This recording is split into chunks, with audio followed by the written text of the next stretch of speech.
guys to my YouTube channel Vidya Mandir. So today we are going to study about the 8th chapter of our science book. The name of the chapter is Motion. इसको prepare किया है मैंने means Drona Sharma ने। तो हम इस chapter में पढ़ेंगे मोशन के बारे में। तो देर ना करते हुए आगे चलते हैं। फर्स्ट टॉपिक है आपका मोशन। मोशन बताता है कि किस तरीके से किसी भी बॉडी की पोजीशन में चेंज होता है किसी एक पर्टिकुलर टाइम में। आप स्क्रीन पर देख सकते हैं एक लेडी की पिक्चर है जो बताती है कि वो मोशन में है। नेक्स्ट एग्जांपल देखते हैं। तो एक पर्सन आपकी स्क्रीन पर मूव कर रहा है। उस पर्सन के मोशन को अगर ध्यान से देखें तो वो एक पॉइंट से दूर जा रहा है। तो इससे पता चलता है कि किसी भी पोजीशन चेंज को बताने से पहले हमें किसी भी पोजीशन को मानना पड़ता है, उसको एक ओरिजिन मानना पड़ता है। अगर उस पोजीशन से कोई ऑब्जेक्ट अपनी डिस्टेंस ज़्यादा करता है या कम करता है, उस पॉइंट को, उस पोजीशन को हम ओरिजिन कहते हैं। एग्जाम्पल एक और देख सकते हैं कि जब हम बस के अंदर बैठे हैं तो बाहर जाते हुए लोग हमें मोशन में लगते, लेकिन जो लोग बस के बाहर हैं उनको हम अंदर बैठे हुए मोशन में लगते हैं। आगे पढ़ते हैं इस चैप्टर में। Motion along a straight line means एक सीधी लाइन में जब मोशन होता है। एग्जाम्पल के लिए आप अपनी स्क्रीन पर देख सकते हैं कि यहाँ पर एक पाथ बना हुआ है जिस पर A B C D 4 points दिए गए हैं। ए पॉइंट 0 पोजीशन पे है, बी 100 पर, सी 200 पर एंड डी 300 पर। ए टू बी डिस्टेंस 100 है, बी टू सी डिस्टेंस भी 100 है। अगर हम देखें तो ए टू सी टोटल डिस्टेंस 200 हो जाती है। अगर कोई पर्सन ए से सी पॉइंट पर जाता है एंड देन सी से वापस बी पर आता है तो इस तरीके से उस पर्सन ने जो डिस्टेंस कवर की है वो है 200 प्लस 100 इक्वल्स 300 मीटर। तो इस तरीके से देखें कि हमारे initial position and final position के बीच में जो शॉर्टर डिस्टेंस होगी वो 100 मीटर है। तो इस शॉर्टर डिस्टेंस को ही हम डिस्प्लेसमेंट कह देते हैं। इनके बारे में आगे पढ़ते हैं।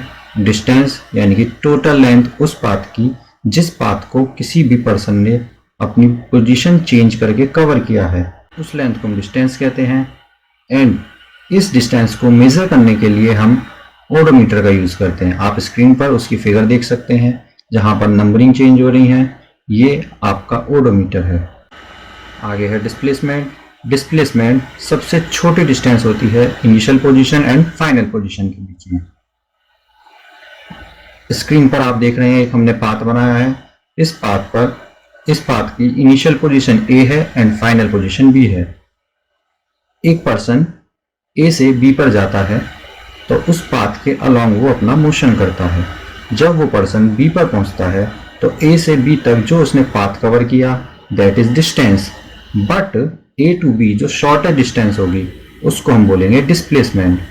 इसके लिए हम एक और फिगर को कंसीडर कर सकते हैं। एक सर्कुलर पाथ है, उस पर एक पर्सन है, उस सर्कुलर ऑर्बिट पर उसकी पोजीशन ये है। अगर वो अपनी पोजीशन चेंज करता है और उसी पाथ पर घूमता हुआ वापस आता है तो हम स्क्रीन पर देखते हैं कि ये पर्सन वापस वहीं आ रहा है। मींस इसकी डिस्टेंस कंटिन्यूस बढ़ती जा रही है, बट इसकी डिस्प्लेसमेंट पहले बढ़ती है फिर कम होते हुए 0 हो जाती है। तो इससे पता चलता है हमें कि अगर डिस्टेंस बढ़ती भी जाए तो हो सकता है डिस्प्लेसमेंट 0 हो सकती है। आगे चलते हैं। एग्जाम्पल के थ्रू हम इसको समझने की कोशिश करेंगे। एक फार्मर एक स्क्वायर फील्ड के अराउंड मोशन करता है। उस स्क्वायर फील्ड की साइड है 10 मीटर। अगर वो एक राउंड 40 सेकंड में कंप्लीट करता है तो at the end of 2 minute 20 seconds उसकी इनिशियल पोजीशन से कितना डिस्प्लेसमेंट हो जाता है। तो इसके लिए हम पहले एक फील्ड बना लेते हैं, उस पर फील्ड के हम नेमिंग कर देते हैं स्क्वायर फील्ड। अब हम इसको सॉल्व करेंगे कि जो पर्सन ने एक राउंड कंप्लीट करने में टाइम लिया that is 40 seconds. Total time लिया उसने 2 minute 20 second means total up 140 seconds. अगर हम इसको डिवाइडेशन करें तो 3.5 टाइम्स ऑफ 40 सेकेंड्स। इस तरीके से हमें पता चलता है कि नंबर ऑफ रोटेशंस जो उस फार्मर के द्वारा लिए जाएंगे वो 3.5 होंगे। तो हम फिगर पर ध्यान से देखते हैं कि 1 2 3 एंड हाफ, तो इसने 3.5 रोटेशन लिए हैं। मीन्स उसकी पोजीशन ए से सी हो गई। नाउ इसकी फाइनल पोजीशन सी है तो ए से सी तक की जो डिस्टेंस होगी हम उसको मेजर कर लेंगे। तो उसको करने का तरीका है कि डिस्प्लेसमेंट जो होता है AC, उसको हम पाइथागोरस के थ्रू सॉल्व करेंगे। तो 10 square plus 10 square gives 100 metre square plus 100 metre square and then gives you 200 meter square. So now the value is 10 root 2, that is equal to 14.14 meter. That means farmer ने जो displacement किया है अपनी initial position से वो 14.14 metre है। तो guys आगे चलते हैं। तो नेक्स्ट पॉइंट है हमारा फिजिकल क्वांटिटी। फिजिक्स के अंदर हम अगर कोई भी चीज को मेजर कर सकते हैं तो उसको फिजिकल क्वांटिटी कहते हैं। मीन्स एज द क्वांटिटीज जो मेजर की जा सकती हैं उनको फिजिकल क्वांटिटी कहा जाता है। ये क्वांटिटी दो टाइप से होती हैं। फर्स्ट इज वेक्टर क्वांटिटी, यानी एक ऐसी फिजिकल क्वांटिटी जिसमें मैग्नीट्यूड और उसके साथ साथ उसकी डायरेक्शन होती है, उसको वेक्टर क्वांटिटी कहते हैं। एग्जाम्पल के लिए displacement, velocity and acceleration. Scalar quantities ये फिजिकल क्वांटिटीज होती हैं।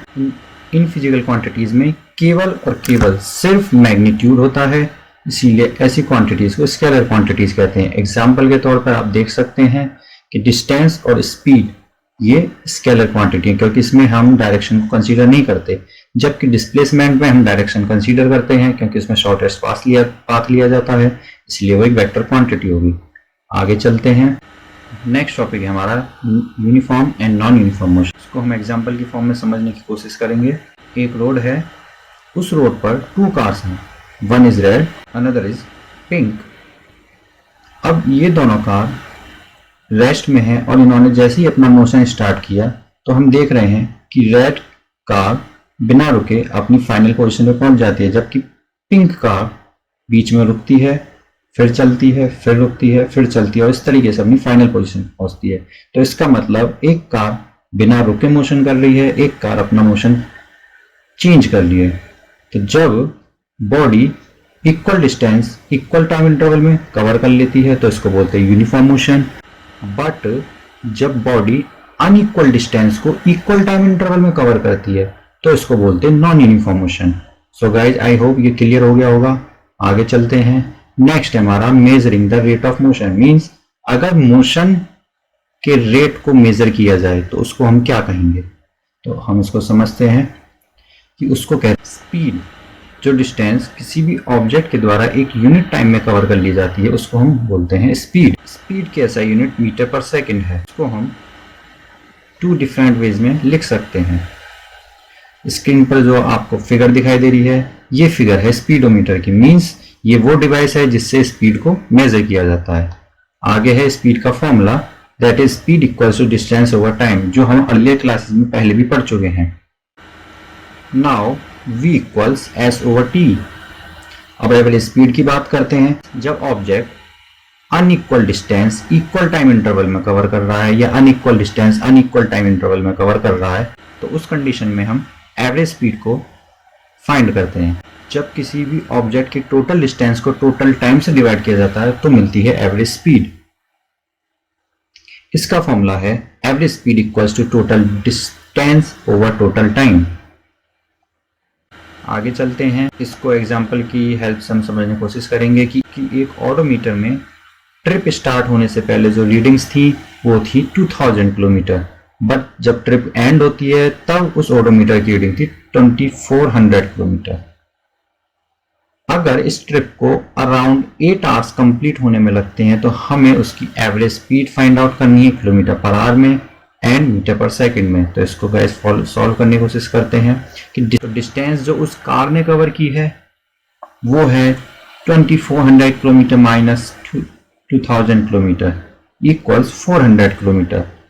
अगर इस गाड़ी ने इस ट्रिप को पूरा करने में टाइम लगाए हैं 8 आवर्स तो उसकी एवरेज स्पीड को फाइंड आउट करने के लिए हम 400 किलोमीटर को डिवाइड दे देते हैं 8 आवर्स से और हमें मिलता है 5 किलोमीटर पर आवर। और अगर हम इसको मीटर पर सेकंड में चेंज करना चाहें तो किलोमीटर को चेंज करने के लिए हम 100 से मल्टीप्लाई कर देते हैं और आर को चेंज करने के लिए हम 60 से मल्टीप्लाई कर देते हैं। तो इस तरीके से मिलता है 13.9 मीटर पर second. Means average speed of car is 5 kilometre per hour और 13.9 मीटर पर सेकंड। सो गाइस अब आगे चलते हैं कि अगर स्पीड के साथ डायरेक्शन को लगा दिया जाए, मींस अगर स्पीड को कोशिश की जाए वेक्टर क्वांटिटी बनाने की, तब क्या करते हैं, तो हम उसको बोलते हैं वेलोसिटी। वेलोसिटी वो स्पीड होती है किसी भी मूविंग ऑब्जेक्ट की जिसमें एक डायरेक्शन फिक्स हो। आगे देखते हैं कि इसकी ऐसा यूनिट होती है मीटर पर सेकेंड। सेम वही ऐसा यूनिट है जो आपके स्पीड की होती है। इसको मेजर करने के लिए भी हम स्पीडोमीटर का यूज कर सकते हैं। बस हमें ध्यान रखना होगा कि जब हम कोई भी मोशन कर रहे हैं तो वो मोशन किसी पर्टिकुलर डायरेक्शन में होना चाहिए। एवरेज वेलोसिटी मीन वैल्यू होती है initial velocity and final velocity. Average velocity equals initial velocity plus final velocity divide by 2। Initial velocity है u एंड फाइनल वेलोसिटी है v। तो इसको हम ऐसे लिख सकते हैं कि arithmetic mean of u and v। Total displacement को अगर हम डिवाइड करते हैं टाइम से तो हमें मिलती है एवरेज वेलोसिटी। आप स्क्रीन पर देख सकते हैं फॉर्मूला की average velocity equals to displacement over time. So guys जब हम आगे चलते हैं इसको एग्जांपल की हेल्प से समझने की कोशिश करते हैं। ऊषा एक स्विमिंग पूल में स्विमिंग करती है। उस स्विमिंग पूल की लेंथ है 90 मीटर। टोटल 180 मीटर की डिस्टेंस 1 मिनट में कवर कर लेती है। मींस पहले वो फॉरवर्ड स्विमिंग करती है देन वो बैकवर्ड स्विमिंग करती है। तो हमें इस क्वेश्चन में average speed and average velocity को फाइंड आउट करना है। इसके लिए हम टोटल डिस्टेंस जो ऊषा के द्वारा कवर की गई है 1 मिनट में वो है 180 मीटर। डिस्प्लेसमेंट जो ऊषा का हुआ है 1 मिनट में वो 0 है।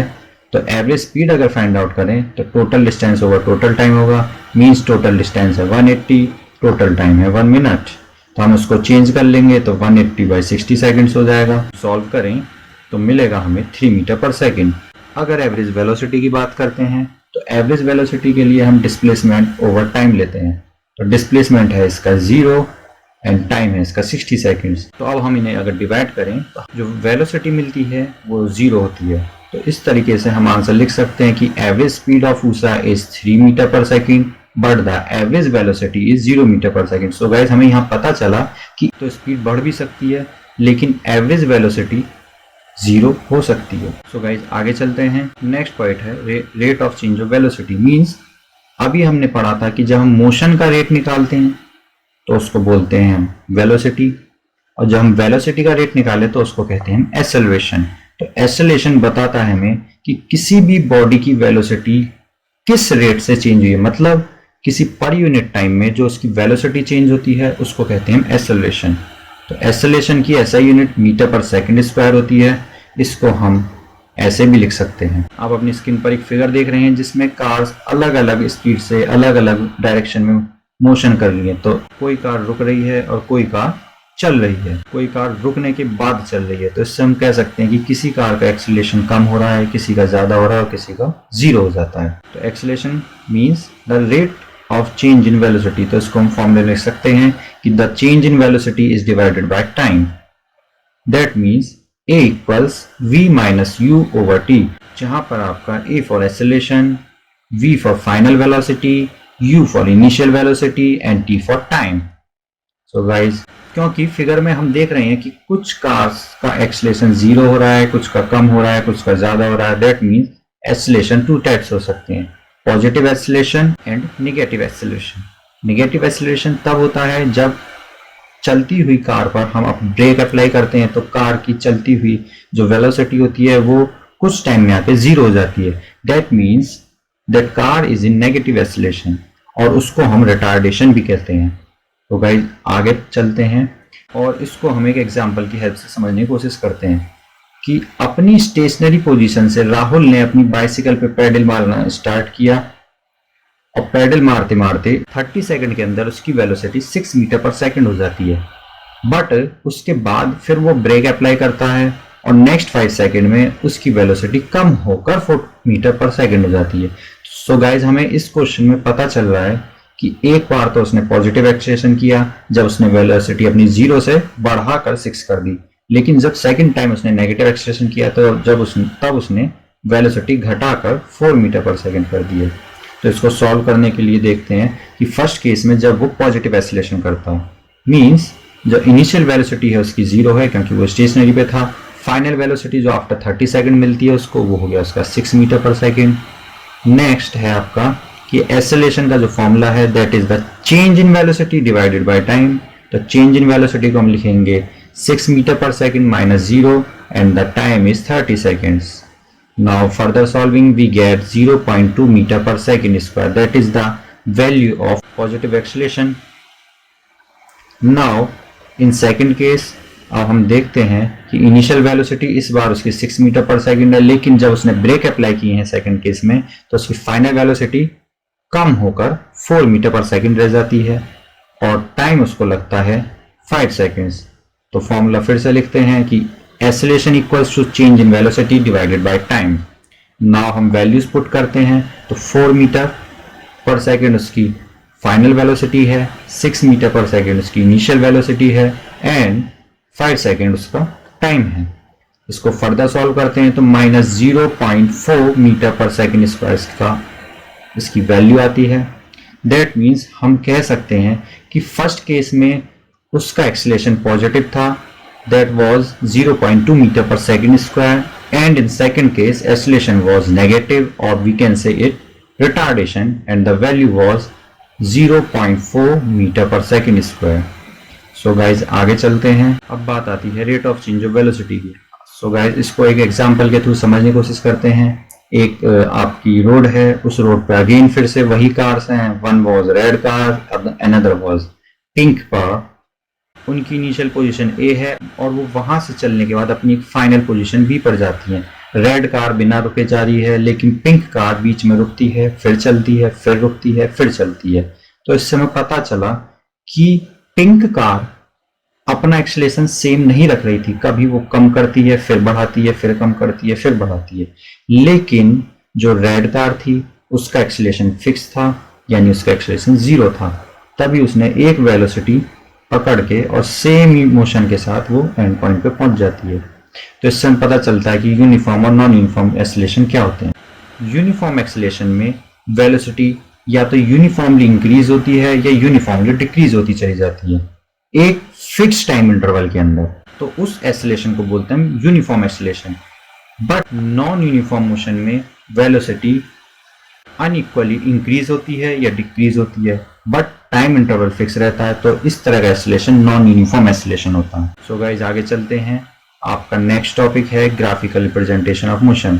सो गाइज क्योंकि बात फिजिक्स की हो रही है तो अब हमें ग्राफ्स बनाना भी आना चाहिए और ग्राफ से डेटा पढ़ना भी आना चाहिए. इसके लिए आपका सबसे पहला ग्राफ होगा distance time graph with uniform speed. Means इस ग्राफ में आप डिस्टेंस एंड टाइम के बीच में रिलेशन पढ़ेंगे ग्राफ के थ्रू और वहां पर आपकी स्पीड होगी यूनिफॉर्म. इसके लिए सबसे पहले हम एक ग्राफ बना लेते हैं एंड इसका हॉरिजॉन्टल एक्सिस को हम टाइम मान लेते हैं and vertical axis becomes distance. इस पर हम नंबरिंग कर देते हैं क्योंकि हमें ग्राफ यूनिफॉर्म स्पीड का बनाना है. तो हमें यूनिफॉर्म स्पीड का ग्राफ बनाने के लिए हमें डिस्टेंस में जो चेंज रखना होगा वो भी यूनिफॉर्मली रखना होगा. मीन्स हम ग्राफ पर पॉइंट देख सकते हैं कि 20 सेकेंड्स में 20 मीटर्स, 40 सेकेंड्स में 40 मीटर, 60 सेकेंड्स में 60 मीटर, 80 सेकेंड्स में 80 मीटर डिस्टेंस कवर की जा रही है. दैट मीन्स स्पीड आपकी यूनिफॉर्म है. तो अगर हम इसको मिलाएं तो गाइस इससे हमें पता चलता है कि यूनिफॉर्म स्पीड पर डिस्टेंस टाइम ग्राफ एक स्ट्रेट लाइन शो करता है. सो गाइस आगे चलते हैं. नेक्स्ट ग्राफ है distance time graph with non uniform speed. Means जब आपकी स्पीड बार बार कम ज्यादा हो रही है, मींस वो चेंज हो रही है स्पीड. तो इसके लिए हम फिर से एक और ग्राफ बना लेते हैं. पर हॉरिजॉन्टल एक्सिस को हम टाइम एक्सिस मान लेते हैं, वर्टिकल एक्सिस को अगेन डिस्टेंस एक्सिस मान लेते हैं. इनकी नंबरिंग कर देते हैं. नंबरिंग के बाद देखते हैं कि अगर ये नॉन यूनिफॉर्म स्पीड है मींस कभी कम टाइम में ज्यादा डिस्टेंस कवर कर लेगा, कभी ज्यादा टाइम में कम डिस्टेंस कवर करेगा. तो इस तरह से हम किसी भी ऑब्जेक्ट के मोशन को ग्राफ पर नोट कर लेते हैं और ये जो पॉइंट्स हैं इनको जब मिलाते हैं तो हमें एक नॉन लीनियर ग्राफ मिलता है. इससे हमें पता चलता है कि नॉन यूनिफॉर्म स्पीड के लिए जब डिस्टेंस टाइम ग्राफ को ड्रॉ किया जाए तो वो नॉन लीनियर ग्राफ होता है. मींस वो एक स्ट्रेट लाइन ना होकर कर्व लाइन और जिगजैग लाइन हो सकती है. सो गाइज आगे चलते हैं. नेक्स्ट ग्राफिकल रिप्रेजेंटेशन में हम ग्राफ पढ़ेंगे वेलोसिटी टाइम ग्राफ, जहां पर यूनिफॉर्म वेलोसिटी रखी जाए. अगेन इसके लिए हम फिर से ग्राफ बना लेते हैं. हॉरिजॉन्टल एक्सिस को टाइम एक्सिस रख दिया है हमने, वर्टिकल एक्सिस को वेलोसिटी एक्सिस बना दिया है. इस बार पहले ग्राफ्स में हमने बनाया था डिस्टेंस एक्सिस, बट इस ग्राफ में हम बनाएंगे इसको वेलोसिटी एक्सिस। तो अब हम इसकी नेमिंग कर देते हैं। क्योंकि वेलोसिटी यूनिफॉर्म है, वेलोसिटी बिल्कुल चेंज नहीं हो रही है, तो हम इस तरीके से मान लेते हैं कि अगर वेलोसिटी 60 मीटर पर सेकंड है, वो चेंज नहीं हो रही है, मींस यूनिफॉर्म वेलोसिटी है, तो अब हम उसके पॉइंट्स रख लेते हैं और इन पॉइंट्स को ज्वाइन कर देते हैं। तो इससे हमें पता चलता है कि यूनिफॉर्म वेलोसिटी पर वेलोसिटी टाइम ग्राफ एक स्ट्रेट लाइन देता है और ये line parallel to the time axis होती है। सो गाइज हम जानते हैं कि speed equals distance over time होता है। अगर हमें डिस्टेंस निकालनी हो तो हम स्पीड को और टाइम को दोनों को मल्टीप्लाई कर सकते हैं। तो अगर हम इस ग्राफ को कवर कर दें तो इससे हमें पता चलता है कि जो एरिया वेलोसिटी टाइम ग्राफ के अंडर कवर हो जाता है, वो एरिया हमें बताता है कि उस दौरान कितनी डिस्टेंस कवर कर ली गई है। सो गाइज आगे चलते हैं। नेक्स्ट ग्राफ हम पढ़ेंगे वेलोसिटी टाइम ग्राफ, बट इस बार एक्सेलरेशन को हम यूनिफॉर्म रखते हैं। और सो गाइज हम जानते हैं यूनिफॉर्म एक्सेलरेशन दो तरह से हो सकता है, either it is positive acceleration और negative acceleration. Negative acceleration also called retardation. So guys इसके लिए हम फिर से ग्राफ बना लेते हैं। ग्राफ पर हॉरिजॉन्टल एक्सिस को रखा जाएगा टाइम एंड वर्टिकल एक्सिस को रखा जाएगा वेलोसिटी। इस पर हम नेमिंग कर देते हैं। नेमिंग के बाद क्योंकि यूनिफॉर्म एक्सेलरेशन है, मींस इसकी इस वेलोसिटी बढ़ती चली जाएगी, तो उसके लिए हम उस पर पॉइंट्स बना देते हैं। इन पॉइंट्स को मिलाने से हमें पता चलता है कि जो वेलोसिटी टाइम ग्राफ अगर यूनिफॉर्म एक्सेलरेशन के साथ बनाया जाए तो वो एक स्ट्रेट लाइन होता है। अगर इस स्ट्रेट लाइन के अंडर का एरिया कवर कर दिया जाए, कवर करने के बाद हमें पता चलता है कि वेलोसिटी टाइम ग्राफ के नीचे का जो एरिया होता है वो हमें डिस्टेंस बताता है। मीन्स हमें बताता है कि इस वेलोसिटी को बढ़ाने में कितनी डिस्टेंस कवर की गई है। सो गाइज आगे चलते हैं। अब हम ग्राफ पढ़ेंगे velocity time graph with uniform retardation, means negative acceleration. अभी हमने पढ़ा था पॉजिटिव एक्सेलरेशन, अब हम नेगेटिव एक्सेलरेशन के बारे में बात करेंगे। अगेन ग्राफ ड्रॉ कर लेते हैं। ग्राफ में हॉरिजॉन्टल एक्सिस को ले लेते हैं time axis and vertical axis को ले लेते हैं हम वेलोसिटी एक्सिस। अगेन इस पर नंबरिंग करेंगे। नंबरिंग करने के बाद क्योंकि इसमें रिटार्डेशन हो रहा है, मींस उस ऑब्जेक्ट की स्पीड टाइम के साथ कम होती जाती है, तो इस तरह से हम पॉइंट्स मार्क कर लेते हैं और जब इन पॉइंट्स को ज्वाइन करते हैं तो एक लाइन मिलती है। और इससे हमें पता चलता है कि यूनिफॉर्म रिटार्डेशन में वेलोसिटी टाइम ग्राफ अगेन एक स्ट्रेट लाइन होता है। अगर इस ग्राफ के नीचे के एरिया को हम कवर कर दें, ग्राफ के नीचे का एरिया हमें बताता है कि इस रिटार्डेशन में उस ऑब्जेक्ट ने कितनी डिस्टेंस कवर की है। सो गाइज आगे चलते हैं। नेक्स्ट ग्राफ होगा हमारा वेलोसिटी टाइम ग्राफ, बट ये वेलोसिटी टाइम ग्राफ होगा आपका नॉन यूनिफॉर्म एक्सेलरेशन के साथ, मींस कभी एक्सेलरेशन आपका इंक्रीज हो जाता है, कभी कम हो जाता है। सो गाइज इसके लिए हम ग्राफ बना लेते हैं। ग्राफ में हॉरिजॉन्टल एक्सिस को लिया जाएगा टाइम एक्सिस, वर्टिकल एक्सिस को लिया जाएगा वेलोसिटी एक्सिस। नंबरिंग कर लेते हैं। नंबरिंग के बाद क्योंकि ये नॉन यूनिफॉर्म एक्सेलरेशन है तो हम इस पर मार्क्स लगा लेते हैं जो नॉन यूनिफॉर्मली शो हो रहे हैं।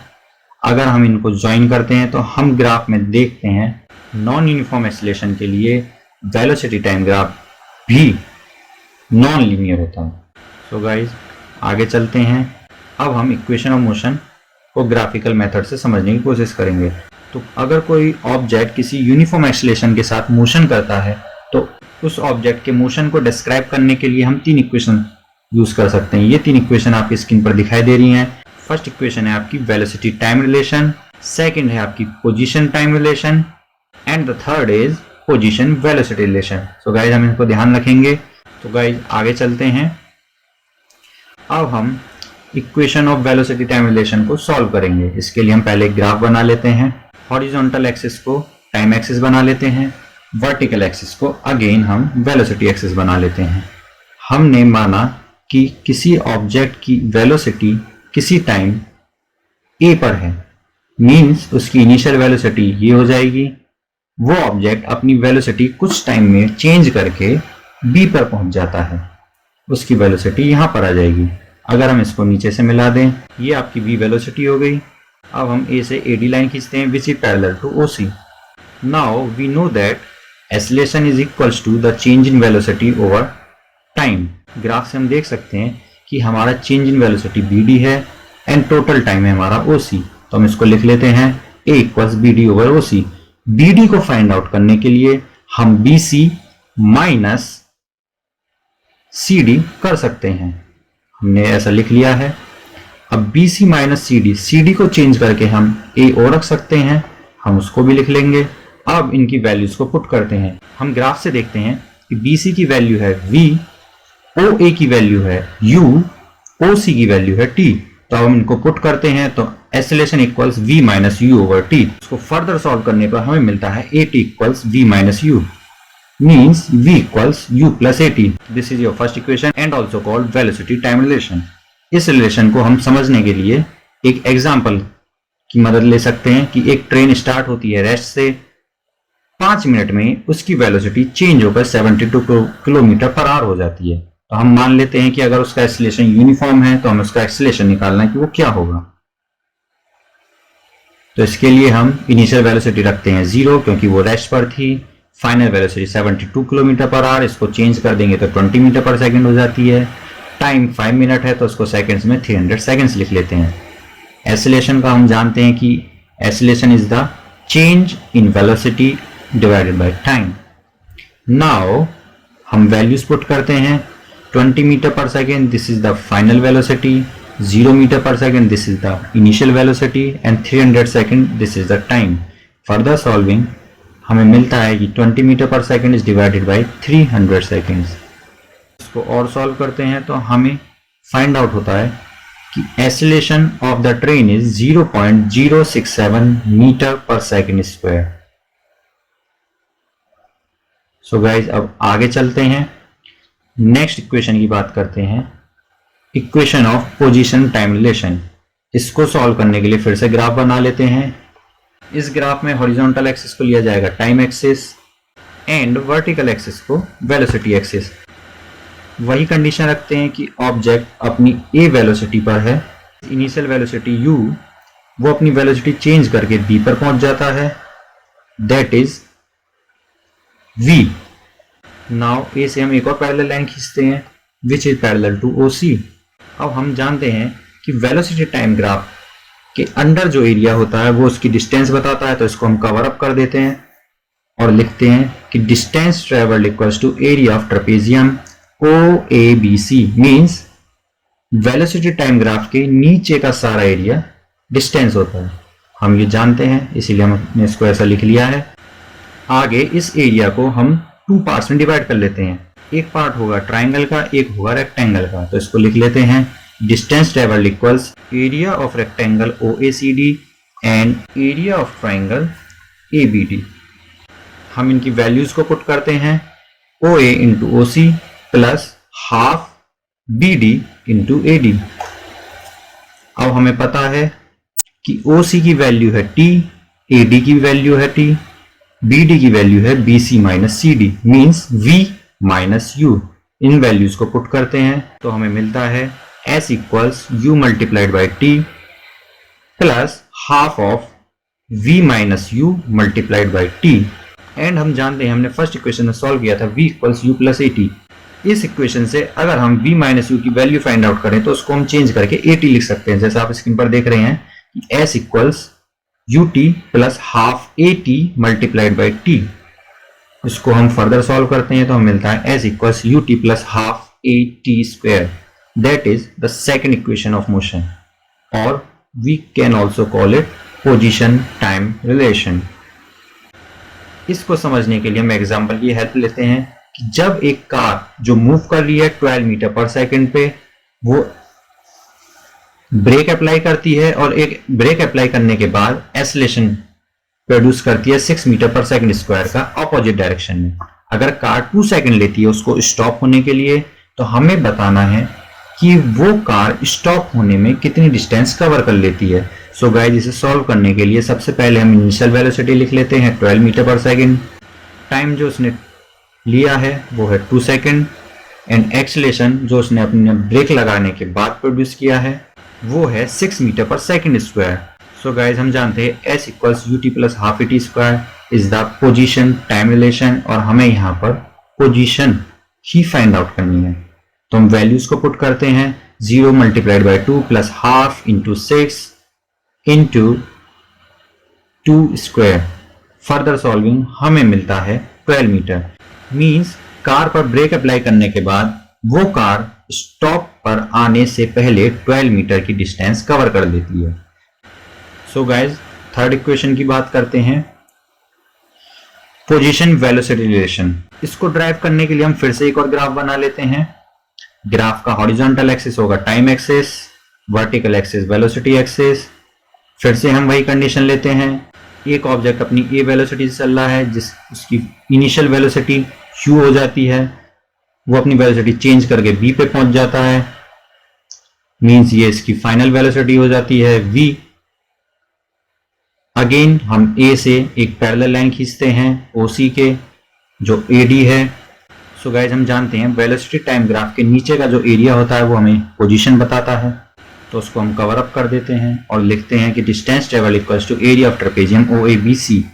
लास्ट टाइम हमने इसको स्प्लिट किया था, इस बार हम इसको स्प्लिट करने वाले नहीं हैं, डायरेक्ट लिखेंगे value 1/2 into BC plus OA multiplied by OC। BC की वैल्यू है आपकी V, OA की वैल्यू है आपकी U एंड OC की वैल्यू है आपकी T।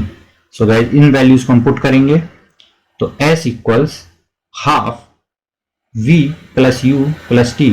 हम फर्स्ट इक्वेशन मोशन में प्रूफ कर चुके हैं कि V equals U plus AT होता है, तो इस बार हम T की वैल्यू को फाइंड आउट करके पुट कर देते हैं और हमें मिलता है S equals half V plus U into V minus U by A। इसको फर्दर सॉल्व करते हैं तो हमें मिलता है V plus U V minus U over 2A। इसको और फर्दर सॉल्व करते हैं तो हमें मिलता है 2AS equals V square minus U square. This is the third equation of motion और we can call it position velocity relation.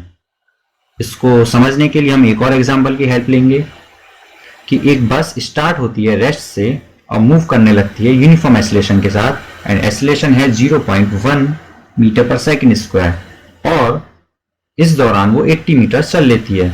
तो हमें बस की वेलोसिटी निकालनी है कि 80 मीटर डिस्टेंस कवर करने के बाद उसकी वेलोसिटी क्या होती है। तो इसके लिए हम इनिशियल वेलोसिटी 0 ले लेते हैं क्योंकि वो रेस्ट से चलनी स्टार्ट हुई थी, एक्सेलरेशन 0.1 मीटर सेकंड स्क्वायर है, डिस्टेंस जो उसने कवर की है वो है 80 मीटर। सो गाइस, हम जानते हैं third equation motion position velocity relation है, उसको हम लिख लेते हैं 2AS equals V square minus U square. Values को पुट करेंगे तो 2 into 0.1 into 80 equals V square minus 0। Further solve करने पे हमें पता चलता है कि V square equals to 16 means V की वैल्यू आ जाती है आपकी 4 metre per second. That means अगर बस 80 मीटर डिस्टेंस कवर कर लेती है तो उसकी वेलोसिटी हो जाती है 4 metre per second. So guys, I hope ये सब क्लियर हो गया होगा। हम अब आगे चलते हैं next type of motion, that is circular motion. तो इसको समझने के लिए हम देखते हैं कि एक स्क्वायर फील्ड है, इस स्क्वायर फील्ड पर एक एथलीट रनिंग करता है। तो हम ध्यान से देखें तो ये एथलीट हर कॉर्नर पे अपनी एक्सेलरेशन को कम करता है फिर इंक्रीज करता है। अगर ये 4 से 6 हो जाए, अगेन वो एथलीट उस पर रनिंग करे तो वो 6 टाइम्स अपने एक्सेलरेशन को बढ़ाता है। अगर वो 8 कर दें तो वो 8 कॉर्नर्स पे 8 टाइम्स अपने एक्सेलरेशन को इंक्रीज कर रहा है। और अगर हम इन 8 कॉर्नर्स को खत्म करके इनफाइनाइट कॉर्नर्स कर दें, मींस वो इनफाइनाइट टाइम्स अपना एक्सेलरेशन इंक्रीज करेगा। सो इसके लिए हम एक सर्कुलर पाथ ले सकते हैं जिसमें वो एथलीट कंटिन्यूअसली अपना एक्सेलरेशन बढ़ा रहा है। तो इससे हमें पता चलता है कि जब कोई भी ऑब्जेक्ट सर्कुलर पाथ पे मोशन करता है तो उसको हम यूनिफॉर्म सर्कुलर मोशन कहते हैं, और ये यूनिफॉर्म सर्कुलर मोशन एक एक्सेलरेटेड मोशन होता है बिकॉज इस मोशन में ऑब्जेक्ट अपनी एक्सेलरेशन कंटिन्यूअसली इंक्रीज करता रहता है। सो गाइस, इसको समझने के लिए आगे चलते हैं। हम यहां ध्यान से देखते हैं कि ये वही सर्कुलर पाथ है जिस पर एथलीट रनिंग कर रहा था। तो अगर हम ध्यान से देखें तो ये एथलीट कंटिन्यूअसली अपना एक्सेलरेशन इंक्रीज कर रहा है। मींस अगर हम इसको ध्यान से देखें तो इस ऑब्जेक्ट की वेलोसिटी v बाहर की तरफ होगी। अगर इस सर्कुलर पाथ की रेडियस r है, वेलोसिटी v है, तो इस पाथ पर मोशन करने वाले ऑब्जेक्ट की वेलोसिटी फाइंड आउट करने के लिए हम अगर यहां ध्यान से देखें तो हमें जो पाथ मिलेगा वो उसकी सरकमफ्रेंस होगी। मींस अगर कोई ऑब्जेक्ट सर्कुलर पाथ पर मोशन कर रहा है, तो उस ऑब्जेक्ट की स्पीड फाइंड आउट करने के लिए हम लिख सकते हैं कि speed of object v equals 2πr/t means circumference divided by time. ऐसे हमारी लाइफ में बहुत सारे एग्जाम्पल्स हैं जहां सर्कुलर मोशन होता है। जब एथलीट हैमर थ्रो करता है, थ्रो करने से पहले वो उसको सर्कुलर मोशन में घुमाता है और जिस डायरेक्शन में वो उस हैमर को फ्री कर देता है वो उसी डायरेक्शन में उस वेलोसिटी के साथ बहुत तेजी से जाता है। आप फिगर में देख ही रहे हैं। नेक्स्ट एग्जांपल, हमारी अर्थ सन के अराउंड सर्कुलर मोशन में मूवमेंट करती है। जो सैटेलाइट्स होते हैं वो भी अर्थ के अराउंड सर्कुलर मोशन में मूव करते हैं। जो हमारा मून है वो भी हमारी अर्थ के अराउंड सर्कुलर मोशन में मूव करता है। सो गाइज, आगे चलते हैं, इसको एक एग्जांपल की हेल्प से समझने की कोशिश करते हैं कि एक आर्टिफिशियल सैटेलाइट है जो मूव कर रही है सर्कुलर ऑर्बिट में। उस ऑर्बिट की रेडियस है 42,250 किलोमीटर्स। हमें स्पीड उसकी कैलकुलेट करनी है अगर वो एक राउंड 24 आवर्स में कंप्लीट करता है। तो गाइज, इसको सॉल्व करने के लिए हम रेडियस ऑफ सर्कुलर ऑर्बिट ले लेते हैं 42,250 किलोमीटर्स। टाइम जो लिया है इस मोशन में वो 24 आवर्स है। स्पीड ऑफ सैटेलाइट को लिखने के लिए हम वही फॉर्मूला यूज करेंगे, v इक्वल्स 2πr/t। वैल्यूज को पुट कर देते हैं तो v equals 2 multiplied by 22/7 that is the value of pi multiplied by 42,250 kilometre and divided by 24। Further solving हमें मिलती है value 11,065.4 kilometre per hour. That means the velocity of satellite is 11,065.4 km per hour. So guys, this was the last topic of your chapter. I hope ये clear हो गया होगा। तो guys, मेरे साथ बने रहिए मेरे चैनल पे। इस चैनल पे आपको और वीडियोस भी आने वाले टाइम में मिलने वाली हैं। तो guys, सब्सक्राइब करना ना भूलें, ये आप मेरे को बहुत मोटिवेशन देता है। Okay guys, bye, thank you, stay safe.